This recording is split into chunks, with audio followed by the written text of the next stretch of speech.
Welcome to the Grizzled Geologist Podcast. I'm your host, Keith Carden. I brought my friend Josh Case back today. We're going to talk about raising capital as a small group of individuals or small company with a big idea. But before we get started, remember, you're going to need to like and subscribe to my channel, hit the notification, get the reminders. And the other thing is, keep in mind, I'm a consultant. I'm looking for work. I started to pick some stuff up, but I'm still available. And I have 7 ways from Sunday to get you what you need, any product and service in the oil and gas business, especially related to geology. So keep that in mind. But we're going to go ahead and get started today. Josh Case had come on the podcast previously. He's actually one of my first guests. And we didn't really get much into his background. And I'm going to go ahead and let him do it here.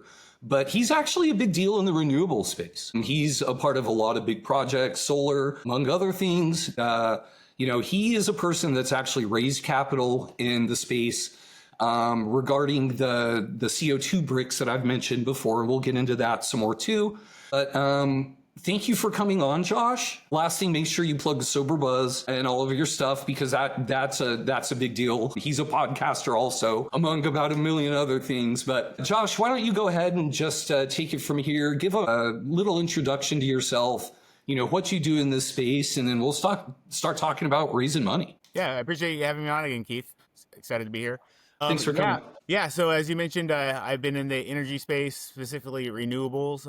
I got into that back in about 2009, 2010 when I was at Bank of America Merrill Lynch and did some solar financing out in New Jersey on some what were big projects then, but small projects now. I left there and actually raised capital for a project called Utah Solar One and formed a company called Energy Capital Group with four other investors plus me. The premise of that project was Los Angeles Department of Water and Power, Riverside, Burbank, Pasadena, Glendale, and Anaheim all get power from this coal plant in central Utah, which has a HVDC line that goes directly from there to Alto, California. So DC line is for a bulk transfer of energy. There's no on-ramps or off-ramps, if you will. Substations is just direct, less line losses is why DC is good for long distances. But when Schwarzenegger was governor, legislature in California passed a law that once the coal contracts are up for out-of-state purchases, they cannot re-enter them. I got the Utah State SITLA land, trust land that supports the schools right next to the coal plant, and then got in the interconnection queue for interconnection with LADWP, and it was the first project there, and then ended up selling that to EDF Renewable Energy, which is owned by EDF France, which is the electricity producer for the state of France and owned by the government of France. And so that's your tie to France. You've mentioned France before. That's kind of where that started for you. That's where it started, and then from there, and there's actually a geologic component to Utah Solar One.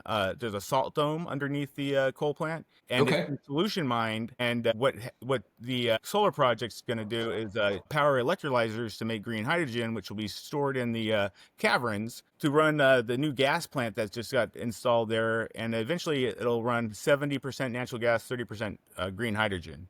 Cool. So that's supposed to come online in the fall. That gas plant. And Heidi and I, we just went on another tour of it. She had never been to a coal plant before and wanted to show a tour before it got shut down. So got some pretty cool pictures with her there. Great view and the furnace, Yeah, no, I love big stuff like that. Anything, like what is it, cyberpunk? I love big machinery and that kind of. Yeah. She was amazed by the size of the turbines. It's an amazing place. I love going there. But after that, selling to EDF, I started developing projects down in the Four Corners area of New Mexico. Called it the Four Corners Solar Center, next to the on the Navajo Nation at the Four Corners Power Plant, and then on private state land. Land, oil and gas production land next to the San Juan generating station for San Juan Solar One. And that project just came online at the end of last year. And that's actually probably one of the most complicated projects ever built in solar. It dealt with BLM land, state land. It's in an active oil and gas field, so we had to carve out 6 or 8 pads for the oil and gas production because they don't bilaterally drill there. It's just in that basin. Vertical. Yeah, they just vertical wells. Vertical drill. Yeah. I guess it's not. It doesn't produce enough to justify the other type. Bidirectional, I think, is what I'm thinking of. Okay. But yeah, so and then it also there's a coal mine component to it where the transmission line crosses. So it was you can. So An from a example land of and regulatory, it was super complicated. super complicated, but also we had to coordinate and work with the coal mine and the oil and gas companies. So it just showed that like renewables and fossil fuel, they can work together in the same field, right? Literally, we're producing solar while they're producing oil and gas. So so very compatible. And I partnered with Photosol France, and then became CEO and co-founder of Photosol U.S. Renewable Energy. I had some other projects like in Nebraska, Kansas, and Alabama and Texas that I contributed as my capital to that, and then they funded development for future projects. So that's cool. You were able to roll in one of your other projects as equity into the bigger company. Well, that's actually, about 6 projects I rolled into that. Okay. Yeah, so Kansas, Nebraska, Texas, and But they're all doing the same thing, right? They were all the same concept, but just they're all their own LLCs or however you had it set up for what they do. So they all have their own interconnection point, own land, but they're all solar and battery storage. Okay. And then from that, over about 3.5 years, we built a pipeline of about 7 to 8 gigawatts of solar. It just depends on how much land how much you can actually fit once it gets built. And then about 4 gigawatts of battery storage. So, for example, the state of Utah's like peak load is like 6 gigawatts. We sold 8 gigawatts of generation and 4 gigawatts of storage to Engie, which is the natural gas and water provider for the state of France. And that's where I went to become an executive. They're a global Fortune 500 company, and so is EDF, who bought Utah Solar One. They're a Fortune 500 global company as well. Okay. And the contracted projects, like the one I just mentioned that got built in the oil and gas field, got built by D. Shaw Desri, which is one of the largest owners and operators, or IPPs, independent power producers in the U.S. for renewable energy. Okay. And I've raised money. Can we stop really quick though? I have a question that just popped up into my head though. Yeah. You said that so you had the projects that you rolled into the other company, but you were selling that electricity to France? Like is that these projects take like 5 to 8 years or more to build to even develop, permit, build, turn online. These were pipeline projects. I mean, when I say pipeline, they were like projects that are being developed. They're not built. Like San Juan Solar One is built. Okay, I see. It was built, but the projects that I contributed at the time, they were development projects. So I had the land, I had an interconnection queue position. Maybe I started some biological studies. You got to do all that fun stuff. Yeah. So all those were in some stage of development when I contributed those, and then so I've raised capital, I've injected capital, and then I've also injected, I guess, assets, and then I've also been part of big M&As with some of the largest companies in the world. At the time when Engie bought Photosol US, the pipeline and the platform, so meaning all the employees as well, and our systems, it was one of the largest renewable energy deals in probably the previous 5 to 7 years in the industry. Okay. So it was pretty big. Okay. Okay, we'll keep going. Yeah, you just mentioned something about you had a lot of gigawatts dedicated, but I guess that was just that's what the company was providing, Okay. In terms of I guess I got a little bit lost there. Well, so as a developer, like we'll go get a piece of land, say 2,000 acres, and we can do like 300 megawatts on there. So then we get an interconnection queue position. Then we do all the entitlement work on it. Now it's not producing energy. It's holding a queue space. It won't produce energy until you get a power purchase agreement, and then it's constructed, right? Yeah. So there's developers that are handle different areas of, I guess, the process. Some just do early development. Some do early and mid stage. Some do mid stage, early stage, and take it all the way to construction. Some people just come in and buy it late stage, wrap everything up. That's kind of what D did on San Juan Solar One. And then, construction, then generation. It's called commercial operation date is when they start selling, power to the utility. The grid. Okay. So Public Service in New Mexico is the buyer for that project, for example. Okay, so that is the end buyer. It's the utility that's there. Yeah, so the utility, so like one of the things that I would do is see who has interconnection or transmission capacity out of like certain substations or coal plants, and then those would be the potential buyers. And then there Okay. also, depending on the rules in the state, you can also sell to corporate entities as well. Like Facebook's a big buyer, Google, Amazon, Okay. companies like that. Texas, for example, is a big state for Okay. like that to buy, enter into power purchase agreements. Yeah. Okay.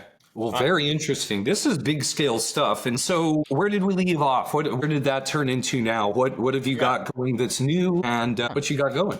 Yeah, so I ended up resigning at NG, where I was an executive in July of 2023. I took about the last a year and a half off to work on myself. We talked about that a bit Yeah. last episode. I had some addiction problems, went to rehab. Yeah. I've been clean and sober about 1 year, 1 week now. So Congratulations. that's I didn't realize it was the 1 year yeah. anniversary. I must have missed that. Yeah, Congrats. July 7th was 1 year. So, Nice, yeah, dude. so I appreciate that. And Heidi, my fiance, exactly the same day we got sober on, and we're still Great. both still sober. So very happy with that. Great. So yeah, so I'm in Austin doing my aftercare. I'm taking it easy. I'm living sober for the first time in decades, right? Where alcohol and drugs have no part of my life anymore, right? Nice. Not even on the weekend. It's like Okay. new world. So I do my aftercare and stuff, and then February starts rolling around, and it's like I got to start doing something, right? I can't just sit around and keep healing, right? Yeah. Right. No, you got to get moving. I'm to the point. I'm still doing therapy. I'm still following my program and all of that. But like now, it's time to start doing stuff. So I started dipping my toe back into energy. There's a few things I'm working on with Russ. That's kind of how Russ and I met. Yeah. And we're working on a few things. I owe him a few things. I've been busy with Sober Buzz, which I'll talk about in a second. Sure. Because it's taken off way faster than I ever thought. But yeah, doing some energy stuff. Then got into some cryptocurrency mining. Bought some miners, put them in our house. Caused a problem with the fiance. Now I have them up in Norman, Oklahoma. Yeah. Apparently she didn't like the heat they were throwing off, and I didn't like the attitude I was getting. So I found a new place, and which actually worked out well because I was able to get some bigger miners. Nice. So I've got that going up Their there. house here in Norman, you said? Yeah, they're in well, that's where I dropped them off. I'm not sure where they ended up. They actually do use flare gas, is how they Oh, okay. power the miners. Yeah, so I think you mentioned that in an episode I watched earlier. Yep. In fact, I was going to have some of those guys on. That's an interesting thing in here. Look at what Bitcoin just did. Yes. Yeah. So every time I wish I'd have just left my damn money in it. Well, a funny story, and I won't take too much time on this, but I went through a divorce, and God bless her heart, she made me sell my Bitcoin and my XRP, and she would have benefited greatly if I didn't sell it, and I'm going to hold that over her head the rest of her life. Yeah. So you guys still get along, even though you're significant amount of money, like tripled. Yeah, and it makes me sick to my stomach. But anyway. And so so you guys do get along. You know what I just realized? No. I think we're using my camera mic this time. My main mic isn't even on. Are we okay? Are we going to start over? Yeah. No. We're I don't know if I can say something nice about my ex-wife twice. Yeah. Well, no. I was going to ask. Yeah. We're not starting over. But I was going to ask you because listen, guy, this is. Yeah, So, do you get along with your ex-wife? That's what it sounded like from. Yeah. I mean, we're sharing a storage unit. He's got some other stuff in here. So, dude, I was just at the water park with mine. Yeah, our boxes and furniture can coexist. Okay. No, I get along with mine. I'm actually. Yeah. No, my ex-wife is my buddy. Like, she's a good person, and we get along. We just run each other's people that way, and honestly got to tell you, I'm very grateful for her, dude. She's been in terms of, I don't think a divorce could have gone any better. Yeah, so. I mean, I wasn't the best, husband. We should have ended it, years ago. Yeah, I want the best for her. She's supportive of Heidi and I. Great.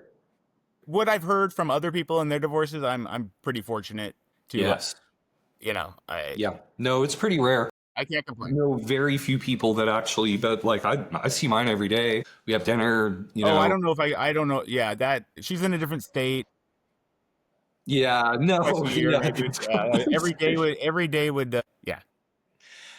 It does get a little, but no, it is nice. But being able to get along with people, and that's kind of one of those things with that we learn as we go, and the more mistakes and stuff that we make, is to being able to own it, because none of us are perfect. But Well, well, that's good. That's just kind of a actually, little to be honest with you, topic. one of the most healing things for me was once I started taking responsibility for the things I did, whether it was Yeah, regarding her or anybody else. yeah, It it really, I mean, it's amazing what taking responsibility how it actually makes you feel like good. It gives you esteem. yes. When you're not taking responsibility, you feel like I think it lowers your self esteem, at least for me. Yeah, it's a heavier weight. It's like a little Yeah, shame you've got to kind of carry, in my opinion. yeah. That It if can you kind if of you can own it, it and goes away. it can rub people the wrong way, if you will. Yeah, totally. Yeah. Yep. But so I guess from the sorry about the tangent there. Oh, that's okay. From there, then I started thinking like I kind of wanted to give back to the recovery community. People help me, so I got a website and Instagram handle called sober.buzz and just Yep. started putting out like motivational, inspirational stuff about me. I had been posting about my struggles with addiction for the last few years on LinkedIn, and people seem to really appreciate that and help me. People reach out to me for encourage me, and Yeah. also if ask me for advice or help, like what should I do, or I've been through this. Do you feel like it gave you some accountability too? Like you had to be honest to the LinkedIn crowd? Yeah, so when I started posting about, so I went to rehab. I kind of disappeared out of the industry, and I wanted to post on LinkedIn to let people know what was happening, so there weren't rumors flying around. Sure. So I said I was in rehab. I've got a problem, and I would post the good and the bad. Like if I relapsed, I posted about it. If I was back in Nice. rehab, I posted about it. If I was in New York and I was enjoying coffee and was sober for a month, I posted about it. Just gave me a pause and gave me second thought. Like, oh, yeah, I'm gonna have to come clean if I relapse. I obviously Yeah. didn't stop me every time, but it did give me a sense of, you're gonna Account- have to answer for this if you do. Yeah. Now I don't need that, but back then, that was part of my getting to where I'm at for sure. So you were at that time, it was more of a validation seek, is what you were saying, kind of, and you kind of get that from yourself now. Well, I guess I mean if I relapse, I've committed to myself that I'm gonna post about it. Hmm. So it's an accountability thing, right? Yeah. But also the people telling me you're doing great, we're proud of you, and Yeah, that's got to help too. also don't worry about it. People make mistakes. That helped too. So from the validation standpoint, yes, you're right. Now that I Yeah. think about it that way, I actually had not thought about it like that. And Yeah. I'm sorry. I'm kind of, I yeah, think about this stuff for some no, reason. I mean like that's a good point because like yeah, that helped me a lot getting Yeah. that support. And Yeah. so that's, I guess what I want to provide and Heidi wants to provide and Cassie wants to provide other people. And it seems like we're doing it because, we have followers from all over the world. We've Yeah. had articles written about us in 4 different languages that we know of. We're about 25,000 followers on Instagram Yep. now. We've launched a podcast and we had a podcast deal where NXC, they produce our stuff or looking, they help arrange sponsors and advertisers. Hmm. They promote us. So it's like I had thought about doing a podcast at some point in time. I thought that was a year or two out. Like I didn't think it would happen so quickly. So like Pretty this was quick. just a hobby, but it's quickly turned into like a business, right? Yeah. We're being approached by people for like one major clothing company, and I guess they have Nice. other things too. Approached us a few days ago. I don't know if we're going to do anything with them, but it's that's just like the tip of That's the iceberg. cool. It sounds like. Yeah. So we had no business plan.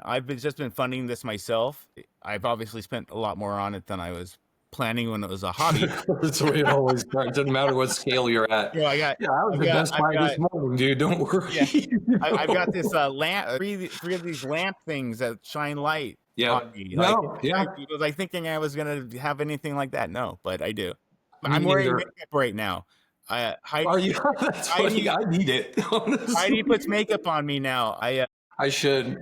When I was a kid, my grandma used to So do funny. that to me. So I'm Oh, like that's awesome. full circle, right? Yeah, no, I love it. That's great. But no, that's really great. The sober buzz and all this stuff, it's a big deal. I'm a big supporter of I it. appreciate that. And where you've come. And listen, your backstory on the renewables is incredible. Let's not forget about that. And, actually the reason, I want to have you on anytime, buddy, but this time I've got something kind of personal and, things that other people, when I brought this topic up to some of my other entrepreneurial and other brothers and sisters who have been going through the world similarly to me and have ideas and stuff, they want to know, so the question of this podcast is, how does a small group of individuals with a good idea, in this case, in kind of the renewables, carbon capture space, go about raising capital? Right. What are some of the good practices for a small group? I'm going to get into some of the details about us to be prepared for. What steps need to be taken? And what is it that people like yourself or your investors want to see? And then if we can, let's actually talk some turkey in terms of, dollar values, scaling it up. So let's say we're going to start early and we want to raise $50,000 for part one. Yeah. But that leads into part two that we're actually talking about $20 million. And actually these numbers these are actually what I'm talking about. So, so let's just start there. So I had an idea, I don't need to pontificate on it too much, but I want to take oilfield brine, salt, wastewater from the oil and gas production in the state of Oklahoma, and this can be everywhere. And instead of just trying to process or pump it away and clean it, we want to take this and create commodities that are saleable. We can derive value out of this wastewater. Okay. These are very well-known scientific methods. Nothing here is game-changing in terms of the technology or the chemistry, physics, any of that. Everything is already in place. It's an economic on our base case assumptions, which we've already done some preliminary engineering, 2 rounds essentially, and we're kind of in the 3rd round, which would be bench testing. So we had a concept, and we did some math. We took it to an engineering firm, and they modeled it. That came out actually very economic. Let's just throw some ballpark. Let's just do base case 100 stuff. Let's just say this would be, $20,000 a day profit on this process. Mm-hmm. Okay. Now, flash forward. This was a thing that it had started early, but it was with the company, and so we've kind of pulled it, resurrected it, so to speak, from the archives. Okay. So just to lay it out simply, we think we can combine waste CO2, which is a problem in our atmosphere, and we have ways to get it in concentrated forms. Mm-hmm. We can take that, blend it with the salt water, and at the same time kick out some other products that are very valuable, but we end up with a sludge, which is basically carbonate or limestone. And we would take that sludge, blend it with some polymers and binders and a few other things to kind of lock it to where rain isn't gonna dissolve it right away or anything like that. These would be long-term permanent storage solutions, and be able to take those bricks and sell them. They can be pavers. These would be masonry and concrete type building products that, are derived from wastewater. So that's the kind of premise of the idea. So do you have any questions now before I get into kind of where we're at? It made me think of hydrogen production. It throws off. Actually, hydrogen's another byproduct of this process, by the way. Okay, we can hydrogen from it too.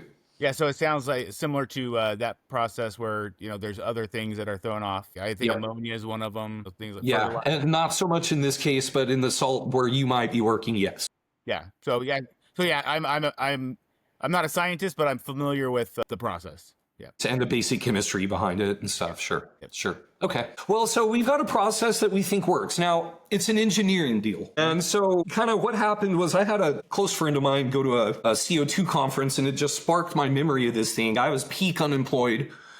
Just kind of getting to the divorce point. My house is selling. All these things are going on, and I'm also not working. But this comes along, and I'm like, oh crap, this is the CO2, the bricks, they work. So I called up my old engineering buddy who I'd originally worked up with at Galen, who you've seen the videos, and he was on board. So we started talking about it more, and I started digging into the chat GPT, of course, and starting actually running different scenarios, looking at different components. And Galen had reached out to different engineer friends of his. So While we were doing this, we heard back from one of them, and he's a really cool guy. His name is Will Clay, and basically he's a guy that does just about everything. I'm trying to get him to come on the show. He's got his own machine shop with lathes. I mean, this is like a dream place for a guy like me. He could build and do anything. He contracts for the universities in the state, major engine manufacturers, real deal. He's literally got, he's gone and looked at all of the components of this and actually put the pieces together. How many couplings, which pieces of equipment do we need? He's got the whole thing built out, and not built out yet,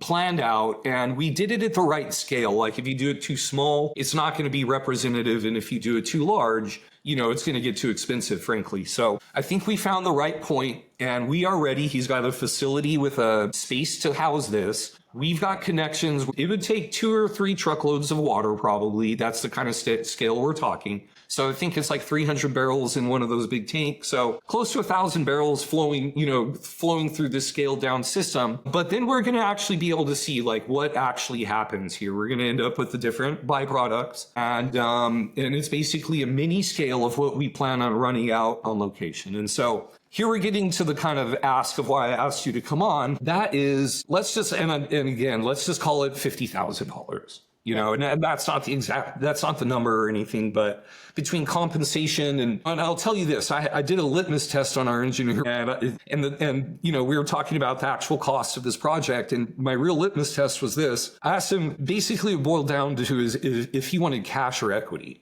And he chose equity. And that when an engineer who's like built the whole thing out says that, you're on the right track. I agree. You know what I'm saying? So I felt good about that, but we've been everybody's been busy. Side note, he's a storm chaser. I love your dog. Yeah, he's I was going to say, this is Sophia Loren, everybody. Yeah. That's a good dog name. Anyway, all I was going to say is, Will has been really busy. He's actually a storm chaser. I don't know if you've watched Reed Timmer, but he's like a part of that whole with the Dominator, like the tornado truck deal that they go drive it into it and all that. Yeah, he does that. Okay. So storm season, I think, is coming to an end. We're going to get him back. But anyway, it's a big deal. And so here we are. We're at a point where somebody's going to have to spend some money. And so I'm going to kind of hand it back over to you. There's a group of guys that want to raise some capital. They've got a really good idea. They've done the most of the background homework and are at the point of pulling the trigger and putting their own money and sweat equity into a project. Okay. Where do we go from here? Is this like, well, you guys finish, put your money into it and go and then come to us? Or is there a space where somebody steps in at this point also? Well, I mean, it depends. Obviously, the more developed the idea is, the better deal you're going to get, and it'll be more attractive to more investors because it's more proven. The more de-risked, the better. So it sounds like you have a concept that's been proven out, but nobody's doing this yet, right? Correct. Especially on the brick component, the underpinning, and that's the thing I was telling you earlier, is we have an underpinning that we make out of this that makes money for the whole thing. Bricks are extra money. So, and CO2 capture. So keep that in mind. Is being done, but basically you're adding the bricks to it. Yes, got it. Yep. I guess my first question as an investor would be what would stop somebody else from making bricks? Nothing. So so there's no barrier to entry, right? No. So I guess why isn't this being done already then? And that's a good question. And people have thought about this idea. You can go and look and find people that have been trying to make bricks from CO2, but nobody's done it pulling it from the salt water. And I think why this is unique is because there is something that differentiates, right? Yeah, sorry. And so there you go. And that's why I need to talk to people like you. Yes, what differentiates this process is that we're using oilfield brine as the solution that's carrying most of the components to make the brick. We're just adding CO2 to the brine to precipitate limestone, which is calcium carbonate, so CaCO3. And so with the CO and the what am I thinking? CO plus CO2, the calcium and the CO, the CO2 is what we'd be adding from the air. So yes, coming from oilfield wastewater is the differentiator. So oilfield wastewater is not used in any process, anything that does what you're talking about before the bricks is for some other industry. This is Yes, correct. So there are some things like some oil field brines are mined for lithium because they're in an area where there's lithium in it. Some of them are like these would be mined for more of the, chlorides and some of these other chemical elements. But yes, that's So is there something that's patentable that? yes, the process, we think the process and then engineering costs down into better, more efficient equipment, we do think is there. So that, for me, protecting that intellectual property would be the biggest thing, because if you fund this and it works, and it's not patented, or somebody else takes this idea and gets it patented, there's a problem there. I think number one would be if it's patentable, the money raise is to patent this technology or this process that is no one's using yet or no one's doing yet. I mean, because that's why you're here, dude. Because if anyone can just go out and do this, and so our investor, and we can go and do this. We have the means to do this ourselves at this level. We're starting, and this is for the other people out there that don't have the means to come, raise that initial part to get to the patent. But what I was going to say, I've never gotten a patent. I don't know how much that would cost. It's not as much as you'd think. My partner and I have actually already spitballed this, and we did actually think about doing it in the past already. Yeah. So this is a part of it. So I mean, I think you can submit your application for a patent, and then it's like, and at that point, it's in the system. That's when I would start trying to raise money. Okay. Unless you need money to get the patent, right? Right. Okay. Well, you would say, and this is just strategic, and I already know this, like there's no reason if you can actually, and this is to the people, we're all learning here. If you can afford it, you don't want to get anybody in the mix that isn't necessary, especially financially, so someone, especially early on, investors, and go ahead. I was going to say, especially early on, because that's where you're going to get most diluted, right? Yep. Exactly. That's the main thing. Unless things don't go well and you're going to get crammed down later because you need money to keep it going, right? But like, assuming that doesn't happen, this is where you're going to give up the most likely. You're right. And that's just the way it works. They come in and they would take they put the money up, they take the lion's share, you get your piece, whether you pay into it or the person that comes in with the capital is going to dictate the terms from there forward. And so whoever has the money makes the rules, right?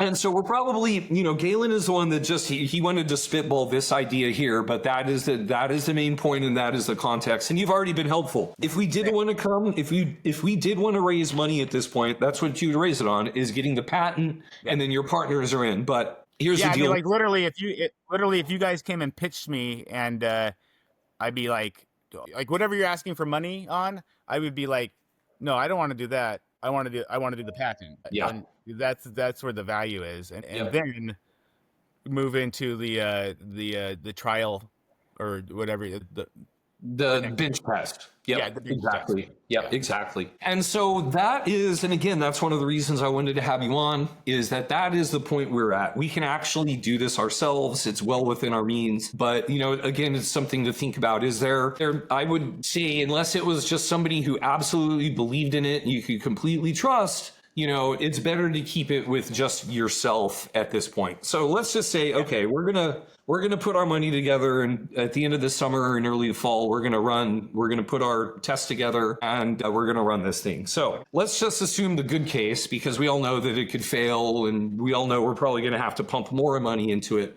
And that you always need more money than you think. Right. And so that is, and there lies one of the reasons. Listen, it's nuanced, dude. Yeah. Let's just be real. Like, it's nuanced, because let's be real. We get here and it's like, okay, we can get the bricks out, but we need this other thing to really push the other thing. And that's going to be another $7,000. Okay, well then the three partners got to, I mean, you can nickel and dime pretty quick. And so there is a case to be made that if you aren't like really flush enough to cover, whatever overspend there's going to be to follow the dream, you may consider, bringing someone in here. And here's the other thing. What's your ultimate goal here when you're looking at these types of projects? Is this like your lifetime dream, passion? You see yourself over the firelight, fixing the books and clicking through, and or are we all here to just monetize this damn thing, right? And so if that pushes, you really have to have an idea of what you want to do. Like if that pushes, because ultimately this is a monetization deal, right? Yeah, you're not doing it for free, right? Yeah, Right. yeah. So anyhow, You want to do this because you think you're going to make more money doing this than an alternative, right? yeah, exactly. Or and it could be just a good idea that stands on its own, and getting it out there and getting it going, taking what you can get from it, recognizing your entire life can't be focused. There's just there's things to think about in your business moving forwards. Okay, we've got to the point. So let's just say, and the reason we peeled off there is that I'm saying we've now done the bench test and we're having to put a little bit more capital into it, but we've gotten to the point that we've now filed for a patent, and let's just say we have it. I'm not exactly sure on the process, but we've got it filed. It's all in there, and it's looking like it's gonna come through. Mm-hmm. Now, if this system works, we're gonna need, let's just say, minimum of $10 million to actually do everything. We need some employees. We need, there's things that we're gonna need at this point. And realistically speaking, the equipment itself is going to be in the $5 to something $7 million range. Again, you got to pay people. You've got G&A. Mm-hmm. And you got to pay them, this again, you can always engineer costs down. And so you're going to have to put some money into some engineers that get those costs down right away on the equipment. So this is the point where we should be going. Obviously, we're going to have to go and raise money. And so what does that look like from your world? So obviously, you're going to need financial modeling at this point, and you're going to need to be able to justify your attributes. I would be looking at payback period and like how scalable is this? Is this like, are there like 10 sites that could use this, or is this like 1,000 opportunities? Yeah. In this case, could be the world, really. Wherever you've got the right mix to be able to, and they're drilling oil and gas wells, obviously. So yeah, I would, you got to capture how big the market is. And then how much of that market you realistically can capture over, a certain time period. And this year, I'm going to be realistic. We were successful. We had a 3-year cycle time at our last oil and gas thing. That's very short, but I'm thinking something like this, 6 to 8 years wouldn't be out of the question. Yeah. I mean, just based on what I know, I would say 5 to 7 years financial model out. Okay. With obviously you're growing at a certain rate the first few years, and there's some exponential growth probably in there. But I typically you see like 3 scenarios, like a best case, if you will, but just still like it's not fantasy, but it's like best case. Middle of the road, and then like worst case scenario. And the worst case scenario would be like breaking even, or or you can't go in there with a negative ROR, right, on your worst case. And then make sure you net present value it. Time of money. The value of time of money. You gotta. A lot of people that put out executive summaries or model, they don't take in consideration the money is not going to be worth as much in 7 years as it is today. Right. And the discount rate you use. Well, see, here's the thing. Right. Well, all I was going to say, Josh, is so I'm familiar with this world. Like, this is every oil and gas deal I've come across, every deal I've sold, everything. Like, I understand this. This is straightforward. The real question is, and why I've got a guy like you on here is where do we start? we and my team know the things that we need to put together. That's not the hard part. We just told that to the crowd because that's what, that's the basics. But we're at a different point. Like, that's all foregone conclusion for us. Where do we go? How does this process start when you want to go and raise that money? So you can get a banker, like BNP Paribas ran the books on Photosol, and they go to different investors that they identify that would be interested in something like this. Okay. You can approach people that Okay. in the industry. Yeah, friends and family, right? Friends, family, or companies that make the equipment that you would use potentially. Yeah, that makes sense. Okay. Like potential buyers, right? Yeah, or even like a potential customer, right? Yep. There is actually an oil and gas deal I know of for a new equipment design. They're partnering with oil and gas company, I think in Saudi Arabia, who's going to fund Okay. it. And then they're going to deploy it worldwide. So yeah, that venture capital money that is Okay. familiar with the oil and gas space. Yeah, and so it's really you got to just find right people and work your way to the investors themselves, like get a meeting with them, kind of thing. Okay. Like for example, I mean, I would know several places that this would fit. I think it's too early at this point from what I've heard. Yeah. But like I said, like once the patent is moving forward, Hmm. yeah, there are people in this companies, family offices in this space, Okay.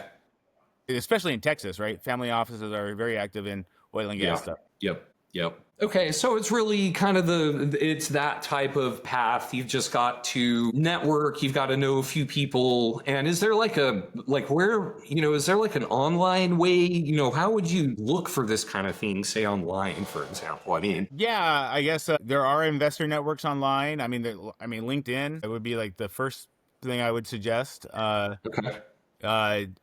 People come across new people all the time on LinkedIn. There's investor networks you can join. There's groups within like LinkedIn, for example, that are oil and gas or things like Just that. little investment groups or CO2. Yeah, let people know what you're working on or the niche you're working on or industry. You don't need Yeah. to disclose everything. Introductions to people. Yeah. For solar and renewable energy, a lot of the deals got cut at like the big conferences, right? Yeah. Oh, yeah. I wasn't walking the floor really. I was, in rooms You were back in buying, conference rooms making buying and deals and meeting selling with projects. people. Yeah. So, like, I would imagine this to be the same type of thing at a oil and gas or water convention, something like that. Yeah. Yeah. And those conventions, like, you can get lists and see who's there and target people, set things up prior, Yeah. or not even go to it, just get the list and then identify who are your targets and then contact them afterwards, right? Yeah. So yeah, I mean, I don't think you're not gonna find a problem or you're not gonna find a shortage of people to pitch this to. It's just getting their time and then obviously getting them convinced that this is a good investment, right? Yeah.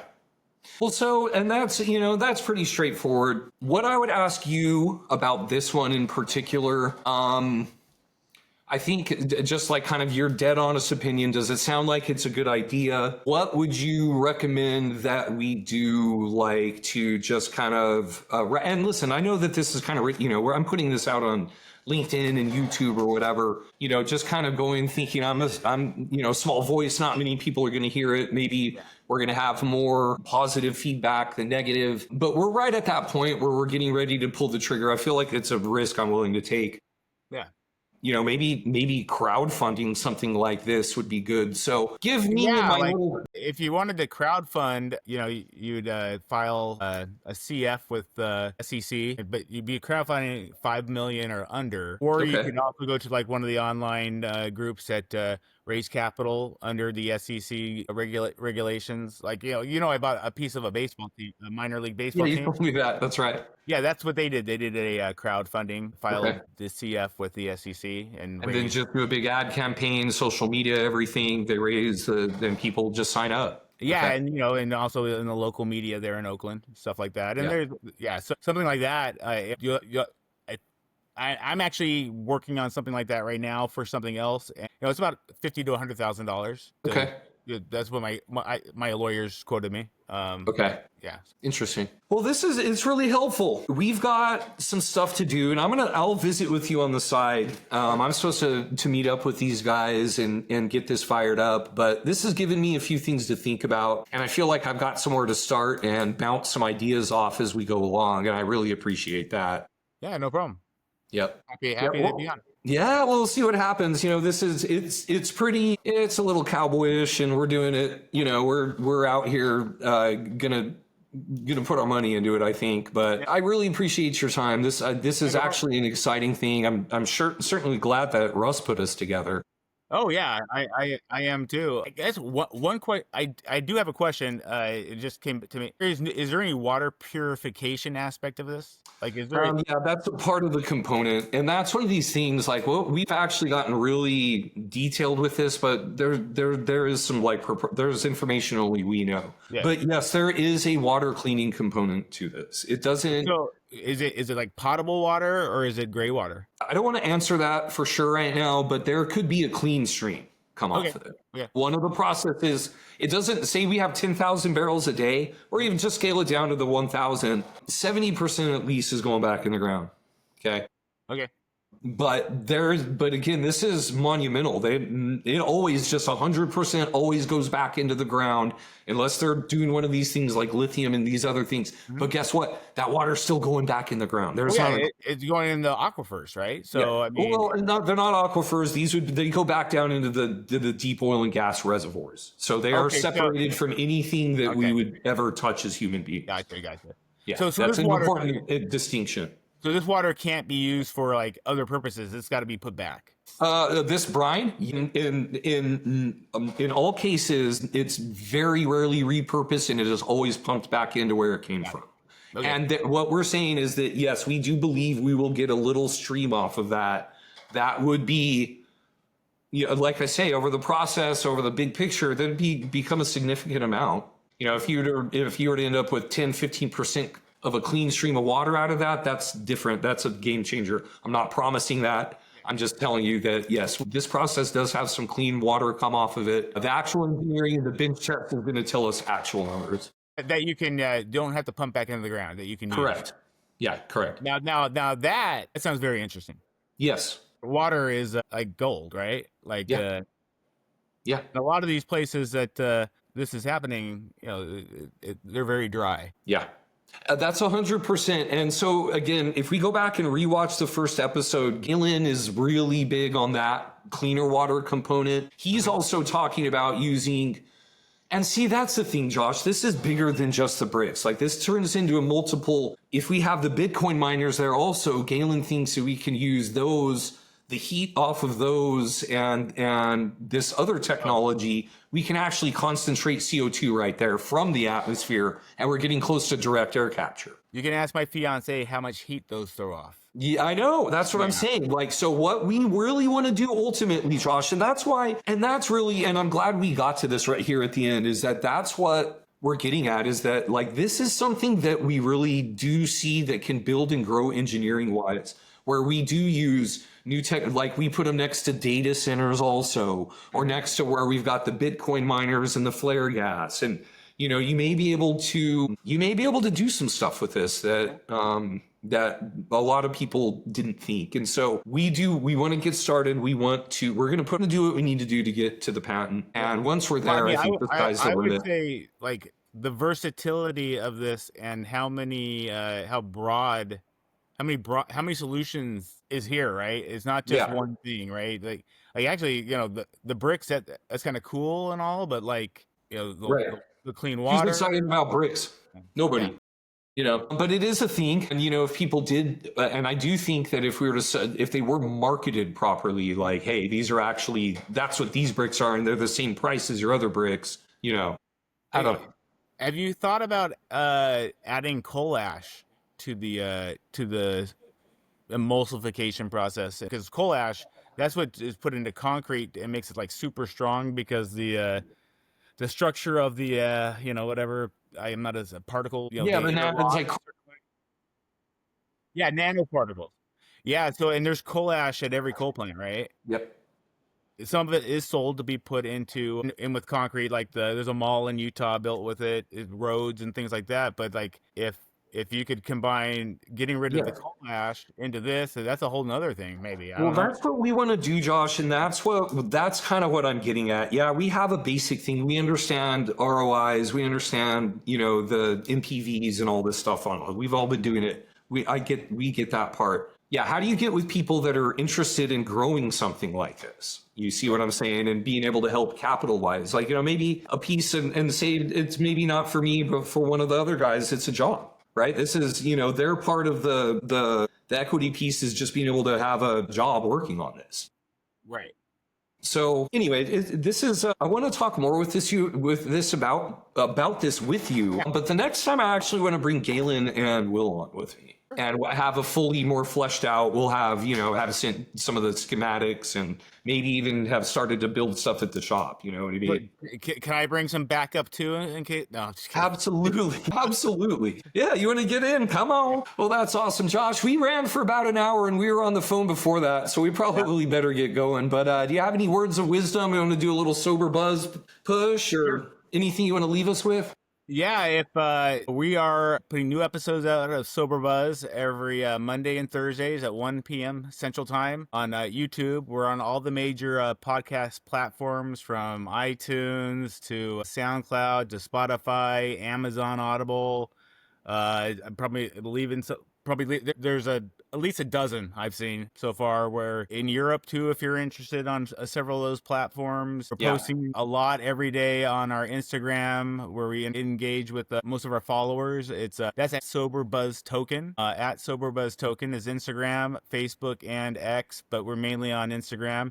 And then our YouTube channel is link is there on our Instagram, and we have a website, and it's just sober.buzz. Nice. Buzz is the ending of it. A lot of people don't realize that there's no .com. Yeah, it's just sober.buzz. So you're starting to see more of that, like Riverside.fm or PointFlow. Yeah, people are getting more used to it. So, but I thought that was a good play on words. Awesome. Yeah. Anyways. Well, Josh, I appreciate you coming on. That was insightful. I really liked hearing about all those projects. I mean, those are big deals, man. You've been really active in this space. I'm definitely going to be reaching out to you. We're kind of at a point where, we're going to put our own money into this, and this is going to be real or not. And I'm going to be bugging you along the way. So don't worry. Sounds good. Awesome. Well, then everybody else, thanks for tuning in today. This is the Grizzled Geologist podcast. Make sure you subscribe to the channel, hit the like, hit the notification. Looking for work, looking for people to come on the show, reach out to me on LinkedIn, follow me on YouTube, a bunch of videos out there, more to come. And to all you finance people out there, give me the loot. Talk to you.